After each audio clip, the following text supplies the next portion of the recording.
I'm going to explain to you in 5 simple reasons why Kamala Harris lost this election to President-elect Donald Trump, okay? Let's go through them because I think it's really, really important for Democrats to understand what went wrong. All right, reason number 1 Kamala Harris lost: the economy. Stupid. Not you stupid, but you remember James Carville saying that in 1992. It's the economy, stupid. Well, he was right then and he's right now. What happened in this election was that fundamentally, strip everything else out. If you need to tell people one sentence about this election, you can say it was about the economy. So 67% of voters on Tuesday, 2/3, said that the state of the economy was either not so good or poor. Of that group, so of that 2/3 of the electorate, Donald Trump won 69% of those voters, and Kamala Harris won 29% of those voters. A 40-point gap. I'm going to throw a bunch of more numbers out at you, and I think they're important, but there's nothing more important than that. That's it. People were unhappy with the economy by and large, and they did not think Kamala Harris had the answers. He won voters who thought the economy was poor or not so good by 40. That's 40, not 14. 40. All right, that's point number 1, and the most important point. Point number 2, Joe Biden. Joe Biden has not been a popular president for at least the last 2 years. Most polling in the run-up to the election showed him with 38% approval, 39% approval, 40% approval. His approval rating in the final quarter of this year was lower than every other modern president other than George H.W. Bush, who, if you are a student of history, you know, lost his reelection bid to Bill Clinton in 1992. So that makes some sense. Biden did not help Harris in addition to being unpopular. Because he kept injecting himself into the campaign. He would do events. He would do interviews. He would do things that would draw attention to him and remind people, oh yeah, Kamala Harris is Joe Biden's VP. And obviously, the much debated, did he call Trump supporters garbage in the final week of the campaign? Well, that got a massive amount of attention and bad attention for Kamala Harris. So that's reason number 2, Joe Biden unpopular. Reason number 3 is tied to reason number 2.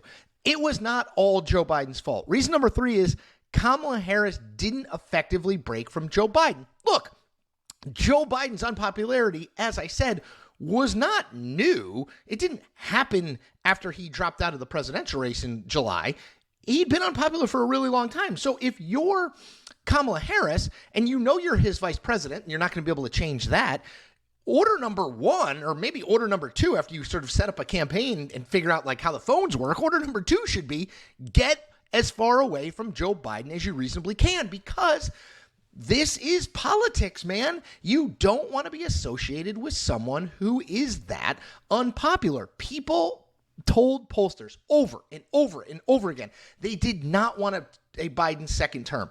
They didn't like Joe Biden. They didn't approve of how he handled the economy. They didn't approve of how he handled immigration. They didn't approve of how he handled foreign policy. So Harris needed to get away from all of that. And what did she do?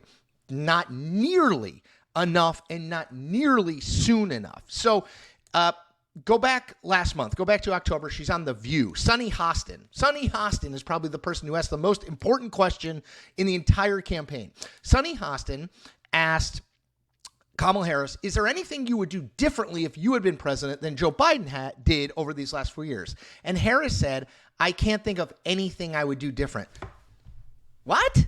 How can that be the answer? You know that question is coming at some point, right? You say something like, look, I was the vice president of the United States. When I disagreed with the president, I told him privately. He made the ultimate decision. But obviously, my presidency would be different than Joe Biden's presidency in lots of different ways, including the fact that I'm a black woman and he's a white male, and we're going to see the world differently. Okay, I just came up with that on the spot, right? It's so easy, and yet she didn't do it. Now, she realized she had made a mistake, and she went back and tried to fix it repeatedly over the next few weeks before the campaign ended. But the damage was done. You gotta have gotten away from Joe Biden way faster and way more clearly. The thing that I suggested was she should have given a speech about how the border wasn't working. Look, Joe Biden and I tried these policies. They didn't work. We need to do better. We need to be stronger. And you know what? I'm going to appoint a Republican as the head of Department of Homeland Security to oversee the border, because this isn't a party problem. This is a country problem, and we need to fix it together, right? Which, by the way, I said at the time, just for the record, this is not hindsight being 2020, which leads me to reason number 4 that Kamala Harris lost. She was just a so-so candidate. I know a lot of people, Democrats, had a lot invested in Kamala Harris as like a generationally talented candidate. If you read the coverage in August and even into September, it is absolutely laudatory. She's drawing massive crowds. She's raising huge amounts of money. Everyone is so excited about her. She's the next Barack Obama, which, sidebar, don't compare politicians, Democrat or Republican, to Barack Obama. Whether you like Barack Obama or hate him, the guy is a generational talent, right? It's like comparing basketball players to Michael Jordan or LeBron James. They're one of one. Don't compare people to Barack Obama. Okay, anyway. So there was all this excitement and that Harris was amazing. And the truth of the matter, I think now we can admit, was Democrats were just excited that Joe Biden wasn't the nominee anymore. You could have nominated my mouse as the Democratic nominee, and I think a lot of Democrats would have been really, really excited, because my mouse isn't an old guy who looks like he's losing it. So I think we conflated that excitement for not Joe Biden with Harris is amazing. And I think over the course of the whole campaign, it became clear that she was not an amazing candidate. Yes, she did draw big crowds. And part of that is absolutely her. I think, again, a large part of that is the fact that people hated Donald Trump in the Democratic base and they didn't want Joe Biden. She waited way too long to give media interviews because she was nervous about it and didn't think she'd do a good job. And when she did give those interviews, she was not good. She, on message, kind of roamed all over the place. It was joy and optimism at the start, which I thought was very smart. But then that morphed into sort of economy, then an abortion, and then that morphed in at the end to democracy and fascism, which I'm going to get to in a minute. To me, the message should have been abortion, abortion, abortion, abortion, abortion, abortion, abortion, abortion, abortion. Just abortion down the line. I just think, again, she won women by 10. She needed to win women by 15. And I think that was the key to doing it, and she didn't. And again, the message was just too all over the place, which leads me to my final point, reason number 5 why Kamala Harris lost. I'm shorthanding it as democracy and fascism. Okay. When Joe Biden was still running, pre-June 27th debate, he had based his entire re-election candidacy on Donald Trump as a threat to democracy, and I'm the only one who can beat him. Do you remember those days? So the essence of that message was Trump will end or drastically curtail democracy. Look what he did in the 2020 election and on January 6th, which I thought was a pretty compelling argument. But you know who didn't think it was a compelling argument? Persuadable voters.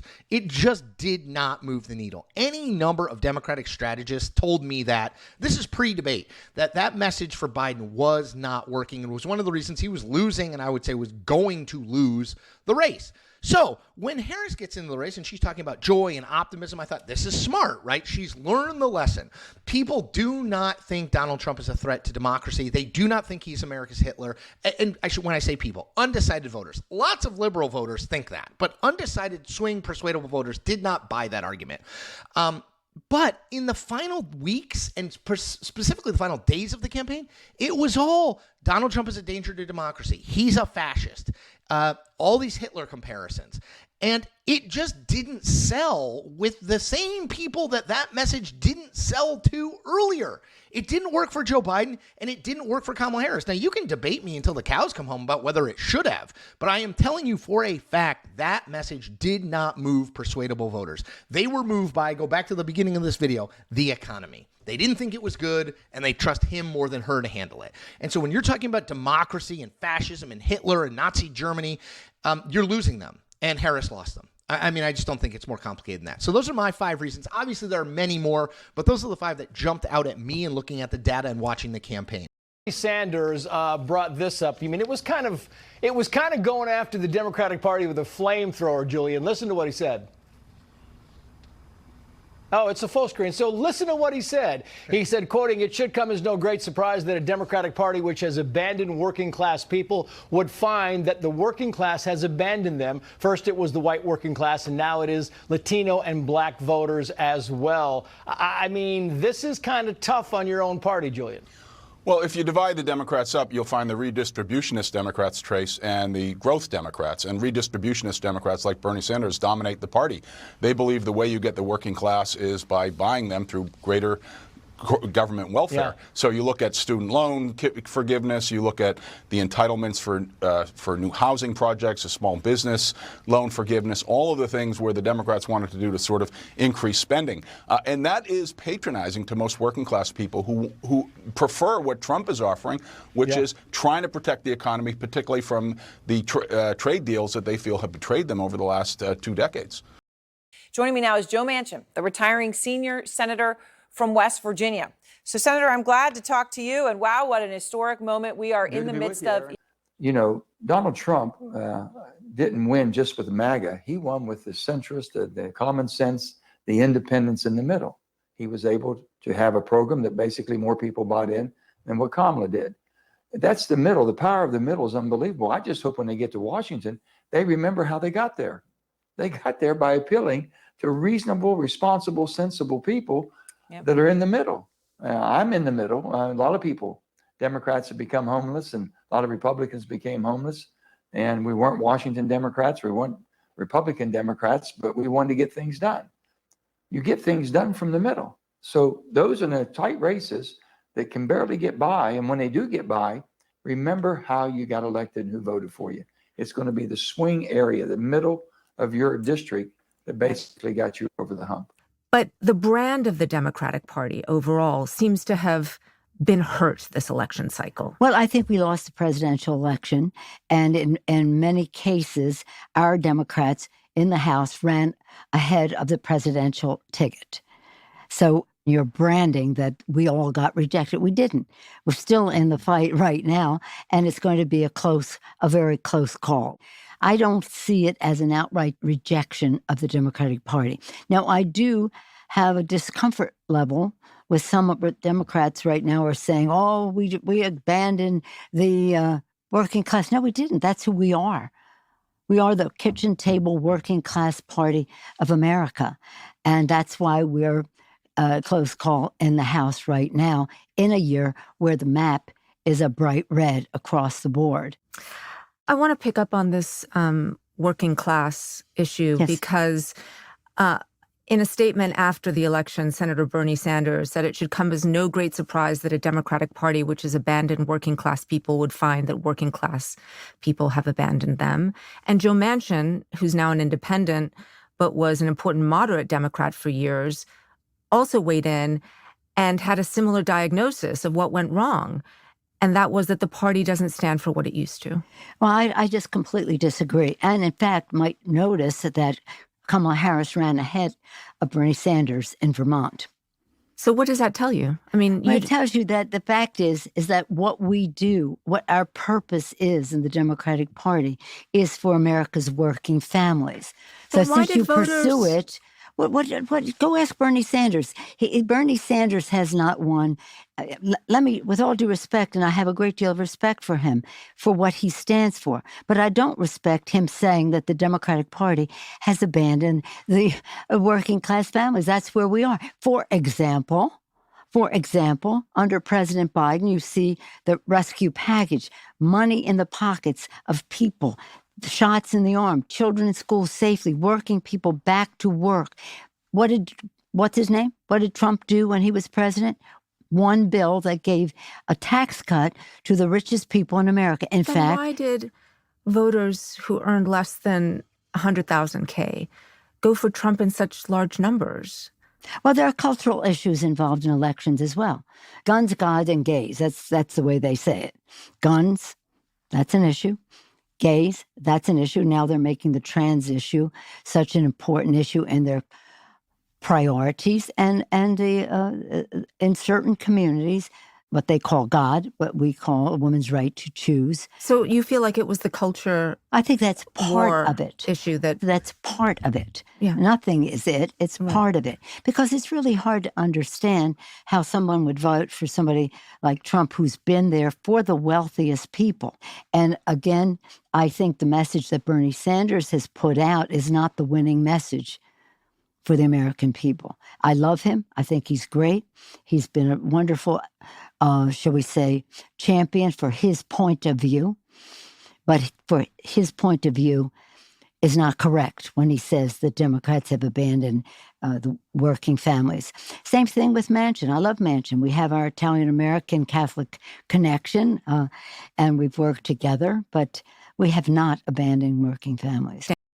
Leah Daughtry are both back with us. Leah, I want to ask you about something, a headline from NBC News. Trump just realigned the entire political map.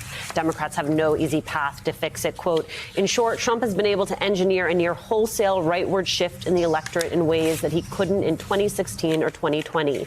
The trends have blown up long-held Democratic and Republican narratives about how Americans vote.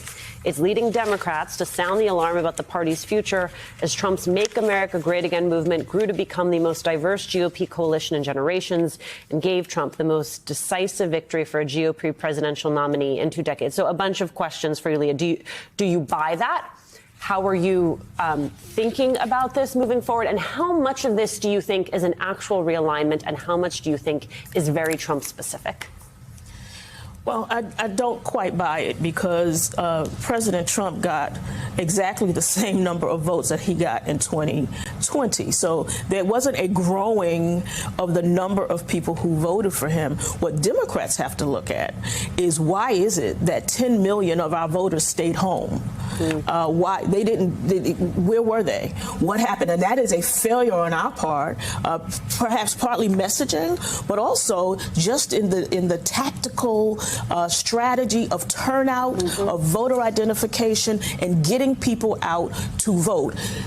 So this wholesale, well, he grew all of these people and all of these new voters. What new voters? He got the same number he got the last time. And so we got work to do on what happened to our tactics, what happened to our strategy, what happened to identifying voters where they are getting what happened to the people who voted for us the last time, who just sat it out this time. That's the work that has to be done. I think that's such a key and important point, because to Matthew Dowd's piece as we started this hour, in fact, Trump got less. He underperformed his vote from 2020.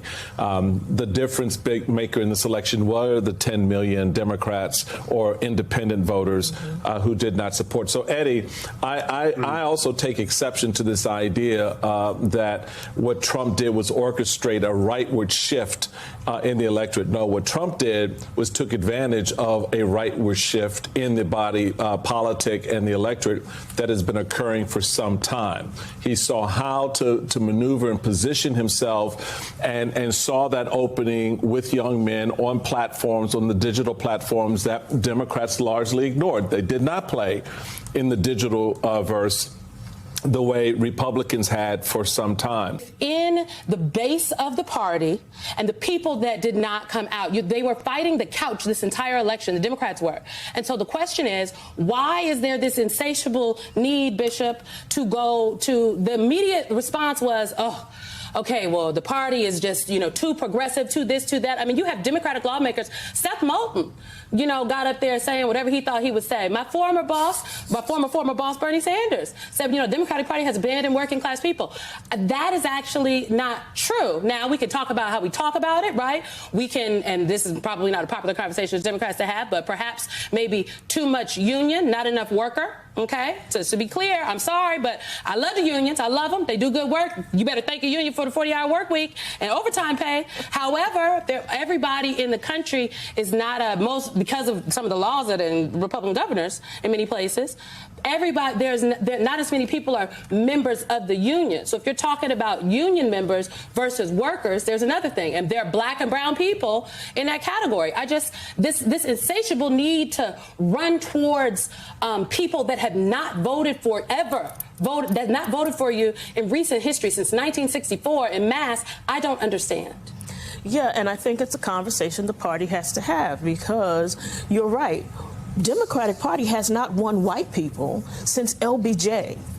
So this idea that somehow we got to go to this constituency every single time that has rejected the Democratic Party for damn near 50 years. Excuse me, Lord. So what are we doing? And I think what the party has to do is admit that. Mm-hmm.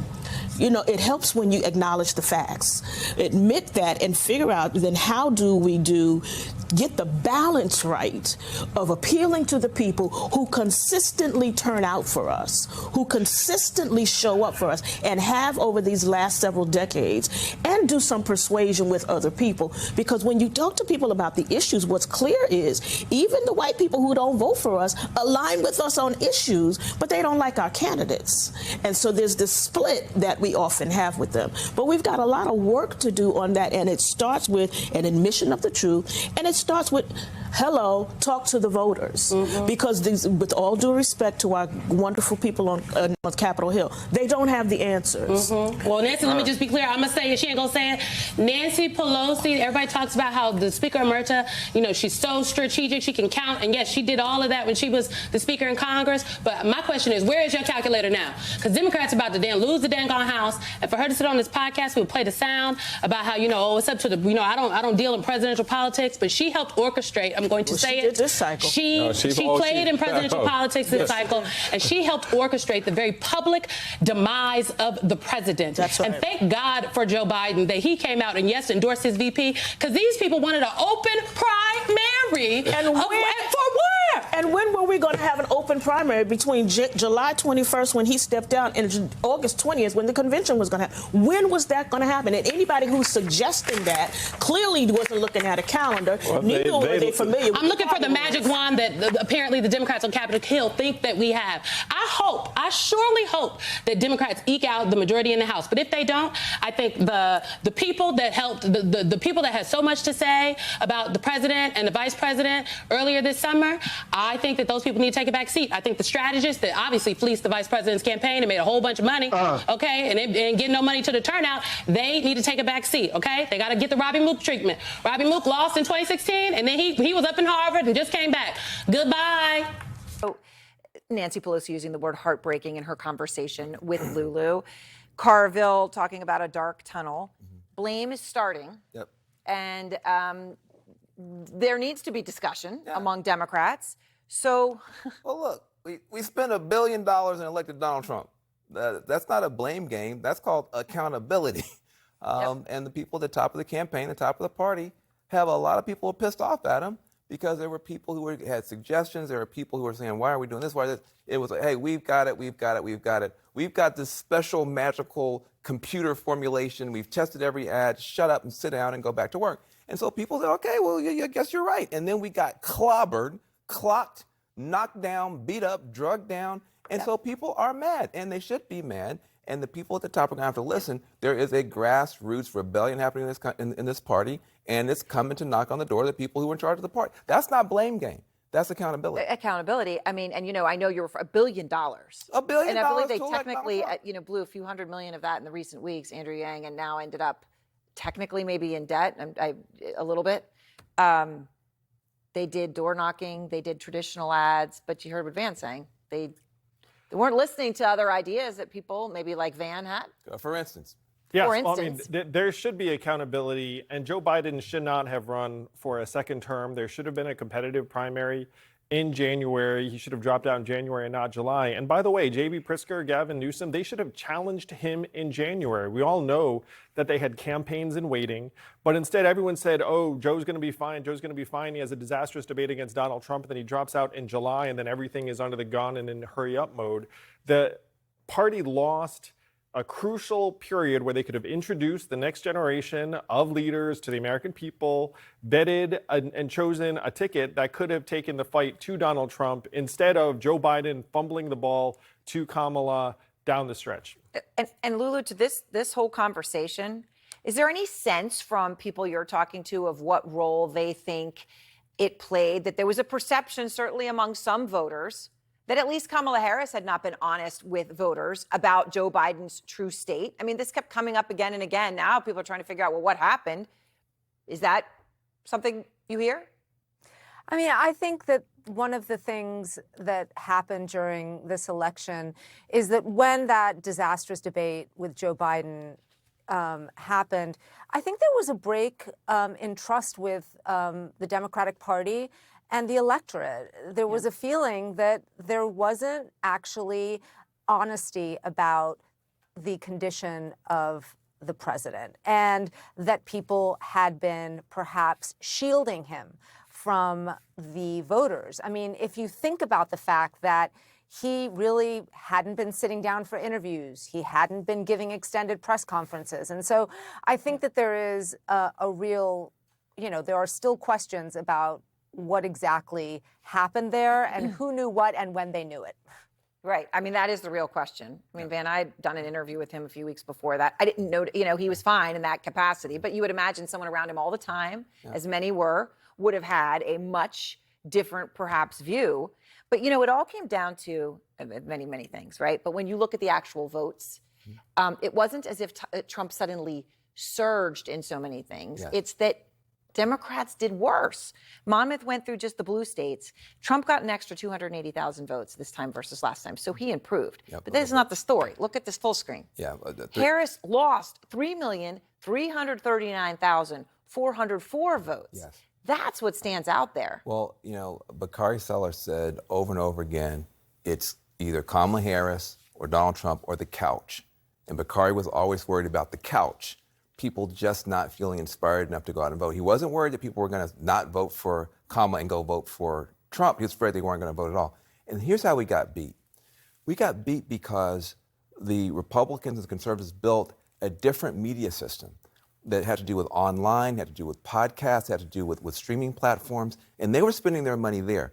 We were laughing at them and knocking on doors in Philadelphia and Detroit. It was like, there's no Trump people. They're not dropping literature. They're not knocking on doors. In fact, it was laughing like, oh, Elon Musk and Charlie Kirk with their PACs don't know what they're doing. We were making fun of Donald Trump for having thrown away his ground game and doing some weird stuff online. We thought that they were idiots.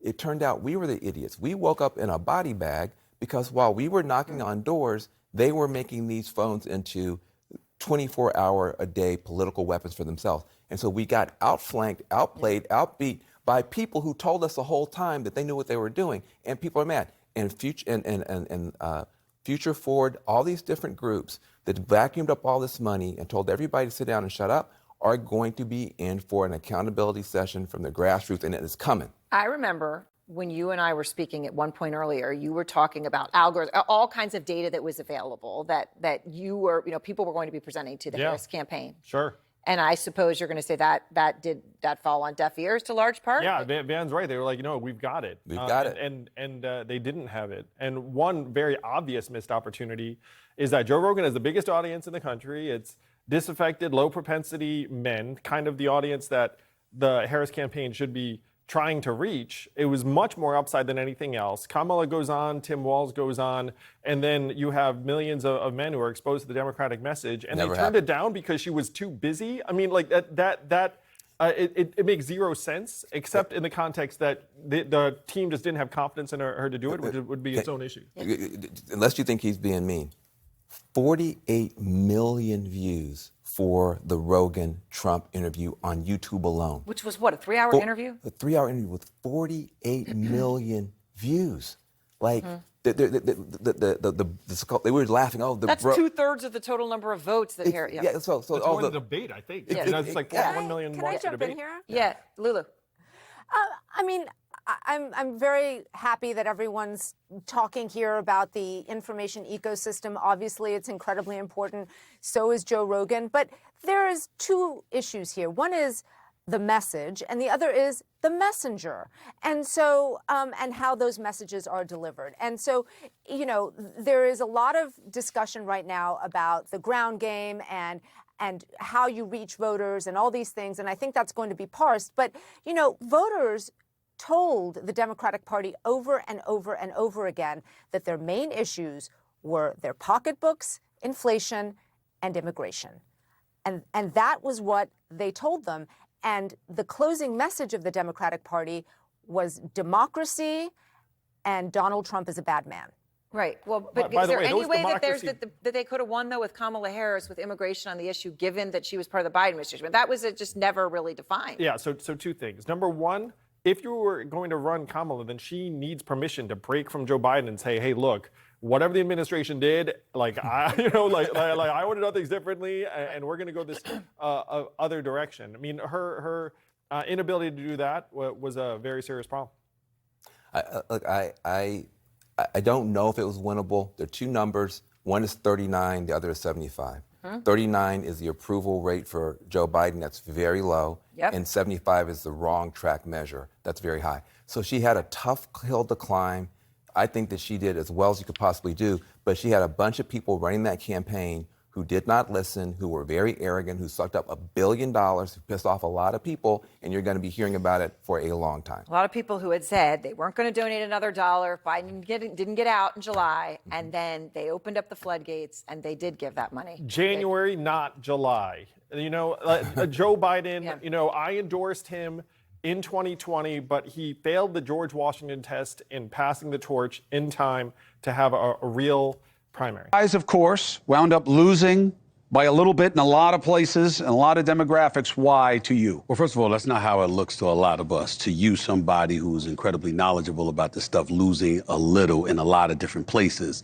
The way we look at it, we saw red all over the screen. Spanked. You need a Band-Aid, she got annihilated. That's how we look at it. I mean, she didn't win. We were predicting that the election was going to take days to decide, possibly into the weekend, and lo and behold, it took about 7 hours for us to learn once the polls closed that he was the president-elect of the United States. So that's what happened. And when you look at some of the issues, clearly not addressing the economy in a fashion that resonated, people talking about inflation, talking about their pockets, how you were going to address those things. I'm sure she attempted to articulate. I understood what message she was sending, but a lot of people weren't paying attention to it because, as I've said on many occasions, including sitting here with you, I know this much about minorities in this country. When it comes to black and brown folks in the United States of America, let me tell you something right now. We don't want to hear about percentages. We don't want to hear about, inflation has dipped down to below 2% and all of that stuff. We're looking at the money in our pocket. How much does it cost to get gas? How much does it cost to buy groceries, to go out, eat dinner, et cetera, et cetera? How much money can we save? We look at that and we were not impressed. Immigration was a huge, huge deal. For Biden to come out, and, you know, for him, day one, executive orders essentially opening the borders. For her to go on The View, which to me was a death knell. And speaking to Bill O'Reilly today, he had echoed that sentiment. They asked her, would she do anything different? And she said, not that I can think of.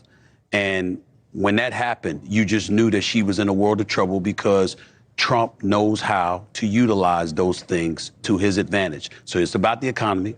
It's about immigration, and it's about the streets. Those were both bad and on her watch. That's right. I mean, she had a tough task. That's right. Here, it's not just about her. It's that she wasn't able to overcome the challenge. Absolutely. And she was put in a bad spot. I feel bad for her because when you consider Joe Biden, and I know a lot of people were hesitant to get at him. She didn't want to throw him under the bus. But let's be real here. Let's be honest. He came into the presidency promising to be transitional, essentially a stopgap, okay? The next thing you know, they win the midterm elections. He's feeling himself, and suddenly he says, I'm not going anywhere, even though I'm going to be around 82. That's where the party screwed up. And that's where the party messed up. And so as a result, he ended up staying longer.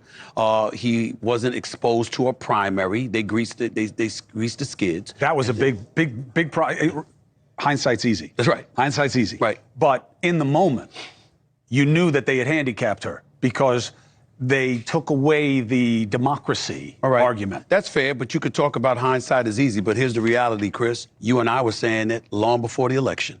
We were saying this is going to be a problem. And sure enough, it ended up being a problem. So all of those things being considered, in the end, it's sad that she went out this way. You would have liked to have seen a more competitive race. But America has spoken, and they have said they don't like what the left, particularly the progressives on the fringes of the left, have proposed to this country and what the Biden administration capitulated to, and that had her name written all over it as well, and that is why she will not be the 47th president of the United States. What do you make of seeing so many in the media saying, they're not saying it like this, but this is the way I hear it, dumb black men and Latino men got duped by Trump? I feel like that's you not understanding what just happened here. Yeah. Nobody needs to tell somebody like you what systemic racism is. Right. Exactly. And I voted for her, but people that have those opinions, they can kick rocks. They've never understood a lot of things about black folks in the United States of America, or Latinos for that matter, and that's why they're on the outside looking in on this particular day, because they just don't get it. You know, the reality is that you have an abundance of people, a lot of women included, who are hurt and incredibly furious that the outcome is what it is, because they feel like the interest of the individual was put ahead of their interest. My response to that, sympathetically, with empathy, I would say, duh. What surprises you about that? People always put their own interest ahead of everybody else's when it comes to going to the polls. Women. So what we're talking about was that Bernie Sanders basically thinks that the Democrats didn't lean into the working class as much as we should have. You agree, Anna, or disagree? Bernie Sanders has been an independent, I think, most of his life, not a Democrat. But I thought he's a socialist. Let me go back. No, he's not. He's been an independent. Let me go back to what Biden did. Socialist by another name. Okay, may I speak? Yes, you may. So, Joe Biden, he did what he, I think, needed to do, and what he does best, which is console the part of America right now that feels disturbed, that feels sad, that feels hopeless. He did that yesterday. I also think he was talking to the world, because when the world saw that insurrection, January 6, 2021, it was shocking. That's not what America is. And so I think Joe Biden was talking to America, but also talking to the world and our standing in the world when he talked about our American elections held and the system works, and this is how we do it. He was being a role model to children. Yeah. Now, look, I think it's very hard for those of us who find Donald Trump abominable and who voted for Kamala Harris to understand what happened. I think we're wrestling with it. I certainly am having a really hard time getting my arms around it, because it's hard to understand how they voted for somebody who today they know who he is, right? In 2016, perhaps they didn't, and perhaps they thought he was going to change. Black people voted for somebody they know is a racist. Latinos voted for somebody they know is going to deport their abuela. Yeah. Puerto Ricans voted for somebody they know treats them like trash and has people around them who actually calls them trash. White women voted for somebody they know took away their reproductive rights. So all of those things are hard for people like me to understand, and it's going to take a while. I would say I'm not going to lecture Democrats, because I only voted for 3 Democrats in my life, 2016, 2020, and now 2024. So I'm not going to lecture them on what their messaging should be as a lifelong Republican. What I am going to do, though, is tell the Democrats that are thinking of where they go in 4 years to start making their relationships now, because they need to, rebuild the coalition, and you can't show up and try to have relationships with Latinos at the end. You can't show up and try to have relationships with African Americans or gays or women or this or that at the end. That coalition building, that Obama coalition building, takes time, takes credibility, takes showing up, takes listening. Yeah. But I do think listening is big, because I think the question that a lot of us are facing is, how bad was either the Democratic brand or the Democratic messaging that the majority of this country still preferred Donald Trump, who they know all these things that we don't like about him, they still preferred him. What's the answer to that? Fear and loathing. It's what Donald Trump bet on in one of his most controversial ads of this presidential campaign. And looking at the results from Tuesday night, some people think it might have worked. Kamala supports taxpayer-funded sex changes for prisoners. Surgery. For prisoners. For prisoners. Every transgender inmate in the prison system would have access. Hell no, I don't want my taxpayer dollars going to that. Kamala supports transgender sex changes in jail with our money. Kamala even supports letting biological men compete against our girls in their sports. Kamala is for they, them. President Trump is for you. That was the ad, according to many people. That was a sleeper issue in this campaign. Julie? I have a house in Pennsylvania, and I saw that ad 24/7. And at the time, I thought to myself, way to exploit a vulnerable community. I thought it was disgusting, and I still think it's disgusting. However, I do think Democrats have a very, very hard time communicating on not just this issue, but on a lot of issues with average voters. We just do. We have to acknowledge that we have a problem communicating. You know, the White House spent an awful lot of time, we talked about Abbeygate before this, they didn't know how to communicate their position. The Biden economy was a good economy. They didn't, you may disagree with me, statistically, it was. They didn't communicate it, that it was getting better and better, right? And that they needed to see it through. They needed to communicate to people during these college protests, and I know there's a lot of hard feelings on both sides of the issue on the Palestinian-Israeli conflict, but when you have kids trashing college campuses and preventing other people from studying, if you're a parent, you look at that and you say, I just saved up hundreds of thousands of dollars or took out massive loans to send my kids to college, and they can't make it to class because then some administration can't keep their own students under control. And the White House doesn't have a viewpoint on this because they don't want to offend one segment or the other. Or to some extent, people putting pronouns after their names. Just call me by my pronoun. And by the way, if you call me by the wrong pronoun, I'll correct you and we'll move on. You don't have to virtue signal about everything. But they didn't do, you know, it's the constant virtue signaling, I think, that really alienates people. Because what most people care about is what they care about. They just want people to be authentic and take positions. And I think as Democrats, sometimes we are so busy trying to figure out how to appeal to Scott, because Scott lives in Kentucky, and Scott's a white man. And how do I speak to Scott? And I speak to Scott differently than I speak to Abby, than I speak to Julie. And the reality is, you know what I know about Scott? He's got kids who love Pokemon, and so do I. And sometimes those kids talk about Pokemon trading cards. We can talk about the same thing. We don't need to sit there and constantly try to segment how we talk to people. We don't have to look at focus groups at all times to figure it out. Common sense is common sense. I love the spirit of what you're saying. The only difference is I think it's more than a communication problem. I think it's deeper. I think it's the soul of the Democratic Party. It's about the beliefs. It's about the values. It's not simply a comms problem. It's that why couldn't it's a courage problem too. It's a courage in standing up against the progressive wing of the party. Why can't any Democrat just say something simple like, of course, we have no problem after you're above 18, do what you want, live and let live. This is America. But below 18, if you can't get a tattoo, you also can't consort to hormone therapy. That's not, listen. Play whatever sport you want, but you can't competing play with against people that have a natural disadvantage against you. But this is common sense, and no Democrat can say this. That's deeper than a communication problem. It's not common sense. It's not. I worked very, very hard for weeks, months in our local school board, and so many Americans know what this is like. We got thumped and threatened and beaten over trans kids using the bathroom. It was horrifying what my community went through. I mean, and what the trans kids community. We had a woman in the back who yelled, "You're brainwashed," to a person who identified as trans. She got elected to the board. We can't compete. You say we have to be better on messaging. Tell me what we're supposed to do when Donald Trump says boys are going to school and getting a surgery and coming home as girls. The fact that anybody would believe that is insane to me. But how do we let me just say this. Combat that? I don't know what to do. One of the aspects of this. We should be protecting vulnerable people, but we can't. The issues underlying that are a whole discussion.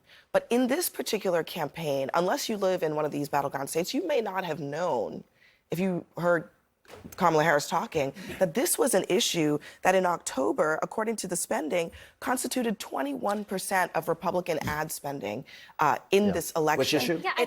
That ad and this issue of trans people. Yeah. And the response from the Democrats was nothing. Literally nothing. I don't think this ad should be held up as a model for how to talk to people. Oh, no. And I feel like that's sort of the subtext. Let me just be very clear. This ad, I'm not saying that this ad is the way to address the issue of trans people, who are people, by the way. And I'm not holding it up as a paragon of ads. I'm just saying the reporting is the Trump campaign ran this ad and their numbers came back and said this was the top ad for them. It worked the best out of all the things that they tried. Sure. And there was no response to it at all. But there's a larger issue here, right? And the larger issue is this. The White House would constantly get into these little Twitter wars or little meme wars, for example, with Steve Doocy from Fox News, right? Constantly, they would try to own Steve Doocy from Fox News. Well, I'm sorry. Who cares about Steve Doocy from Fox News? That's great for Steve Doocy, but the average American person doesn't know who he is. That's on what the trans issue? Hold on, no, just generally. Generally. And what they do is they wasted time on that. They should have looked straight into the camera every single day and said, you know what, we just passed a bipartisan infrastructure bill, and in Northampton County, Pennsylvania, or in Bucks County, Pennsylvania, on Route 212, thanks to our bill, there's a pothole on Regalsville Road, and we filled it. That pothole that you've been riding on for the last 10 years, thanks to us, we filled it. Instead of that, they're talking about little memes with Steve. I mean, again, the messaging was all over the place as opposed to laser focusing on their accomplishments. And I'm sorry to say, it was a huge missed opportunity. And you ask why Biden's numbers consistently went down. It's because nobody ever effectively communicated his accomplishments over and over and over and over again. And they should have, because they are vast. They are vast. I think, I hate to let you guys in on a secret, but I will. The ad works not because of the trans issue. The ad works. So Charlemagne. The ad works because it communicates something about what this person as a politician would say yes to when it comes to either your tax dollars or doing something, in this case, for an inmate population. Well over half the country sits around all the time going, why is the government so focused on everyone but me? There's a lot of people in this country who believe they've been crushed by COVID, crushed by inflation, crushed because of their values, crushed because of where they live or who they are or what they believe in. And so the ad works not because it's targeted at the trans community. Yes, that's why. The ad works because it is they're showing you what this president would be willing to do with your money and who they would pander to if they were the commander-in-chief, and that's why it was so effective. What Scott is saying about Americans feeling like the system isn't working for them, I think we can probably all agree that that is true, right? Well, it's working. People feel that. It's the working. people feel that, Absolutely. right? Absolutely. Yeah. So, so when the other part of the conversation of the ongoing autopsy Democrats are having is about why aren't they speaking better to working class people? I mean, one of the few demographics that Kamala Harris improved on in this race were people making $100,000 or more.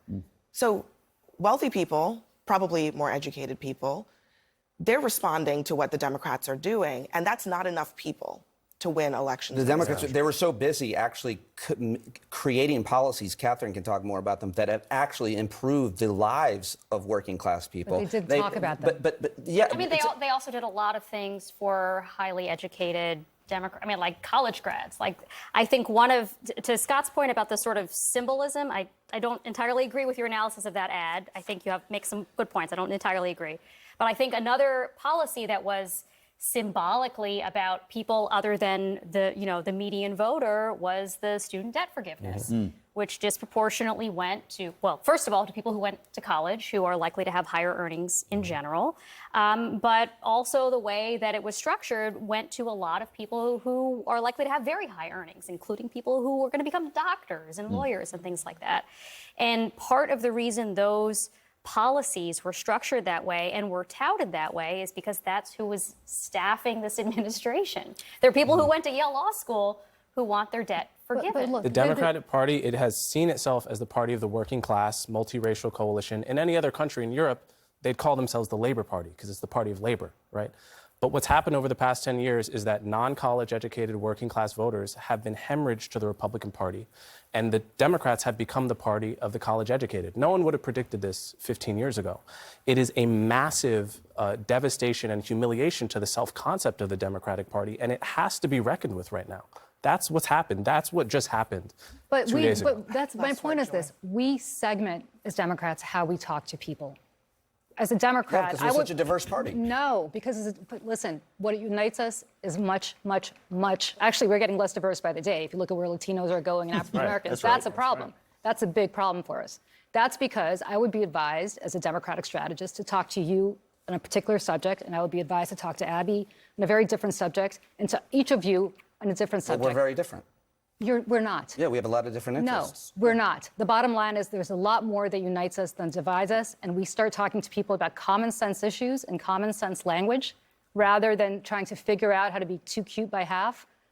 That's how you message, and that's not how the last Democratic president who did that well was Bill Clinton. Dr. West, this was an election that was a repudiation not just of the Democratic Party establishment, but also, I think, the genocide in Gaza played a much bigger role than people are willing to admit. The fact that Trump not only won the popular vote, but won it pretty sizably. And the fact that whether it was your third-party vote share, whether it was Jill Stein's third-party vote share, Chase Oliver's third-party vote share, they were so small. And yet the way I see it is I think a lot of people were so enraged with this administration that they just said, F it, I'm voting for Trump. I don't even care anymore. Your thoughts on that and how the numbers ultimately spoke in regards to, what obviously ended up happening as a result of this election due to the complicity with the genocide. The Muslims stood very tall, especially in Georgia and especially in Michigan. No, you're very right, though, brother. But I think the other factor to keep in mind is the people who just looked at the system and sees what I see, which is corruption, and then decided to stay home rather than vote for anybody. And you see there, you're still talking about, 80, 85 million folk who stayed home, and those who would have thought about voting and decided to stay home anyway. Now, see, that's the sign of the decay and the deterioration of not just the system, but of the culture that goes with that system, the civic society that goes with that system, which is to say the empire as a whole. Because the distinctive feature of the decline of every empire, the dying of every empire, is not just military overreach, it's not just corruption of elites, it's not just impotence of citizens, but it's the inability of those citizens to be in contact with the best of their own history and tradition, and therefore to give in and cave in and feel as if all we have is despair. And that despair is real. And I'm not against despair. I draw a distinction between retail despair and wholesale despair. Anybody who's never experienced retail despair has never lived. Goethe says over and over again, he who she has never despaired has never lived. Despair is something that visits all of our houses and on the way to our houses. But wholesale despair, that's nihilism. Retail despair is wrestling with despair and generating that very thing in Pandora's box, which is hope. There is no hope without wrestling with despair. That's why, Sister Kamala's talk about joy. It wasn't joy at all. It was cheap joviality. Joy goes hand in hand with a pain, as Frankie Beverly, who just died, acknowledged. Joy goes hand in hand with grief, as Dostoevsky points out. Joy goes hand in hand with deep wrestling with forms of death. That's the Christian story.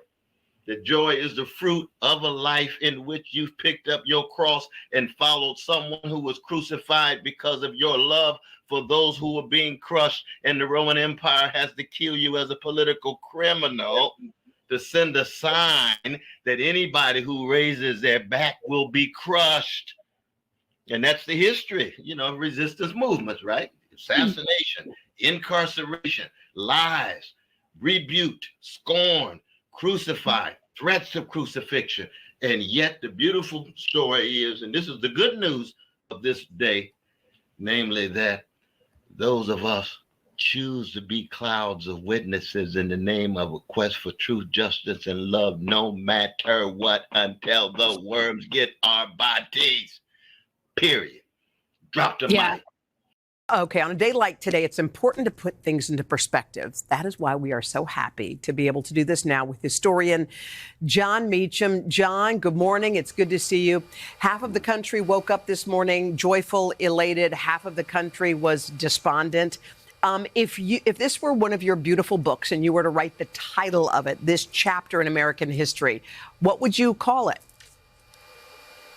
Well, this is the age of Trump. And it's a little like Arthur Schlesinger wrote about the age of Roosevelt and the age of Jackson. And it's unquestionable that he is the dominant political force of the last decade. And what I would say to the 49% or so of folks who woke up thinking that this is a dark day, that this is now a test. It's now a test of citizenship. You cannot be for democracy only when you win. And a lot of us who have preached this sermon about the importance of constitutional mechanisms, about a democratic lowercase d ethos, have to practice that. And I'm pleased to see that it seems to me that people are, in fact, following the norms. To the 51% who woke up, pleased that their vote had prevailed, I would say this. A lot of folks, we've talked about it, and I have consistently made the case that I worry that President Trump, the former and future President Trump, represents, by his actions and his words, a threat to the constitutional order that we are accustomed to. The test now is to prove us wrong. And I say what I'm about to say very advisedly. I pray that I have been wrong. And the only way to find out is to watch what unfolds and hope that what President Trump has said and on the campaign trail and what he tried to do at the end of the 2020 elections, that those are the exceptions and not the rule. And the jury is out on that. Professor Meacham, you know, I read everything you write, and you wrote something that came out on Election Day. There was that op-ed in the New York Times, and you just sort of alluded to the thesis there. But for folks who have not read it, you wrote in part, no similar figure in American history has ever had such a strong grip on so many. A second Trump presidency is an open invitation to chaos. It sounds like you still very much feel that way this morning. Is that a fair assessment?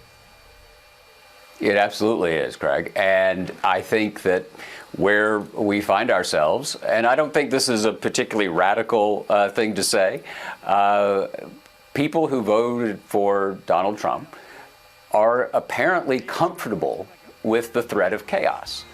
And that may be fine. Again, their vote counts as much, or in some states more than mine. This is not an attempt to undermine the decision that so many people made. What it is coming from someone who's not a partisan. I'm not a Democrat. I'm not a Republican. I have voted for presidents of both parties. So this is just coming from spending a lot of time thinking about dead people, which is what I do for a living. They like me more than living people, which is good. And so what comes out of that study, what comes out of that work, now several decades of it, is the sense that the system matters. And the system has not proven to be commensurate to, it hasn't proven to be up to, apparently, meeting the challenges that so many people have defined for politics. That's why President Trump is now the future President Trump again, is that people don't think that democracy has delivered for them. And so they want someone else in charge of it to see if it can deliver.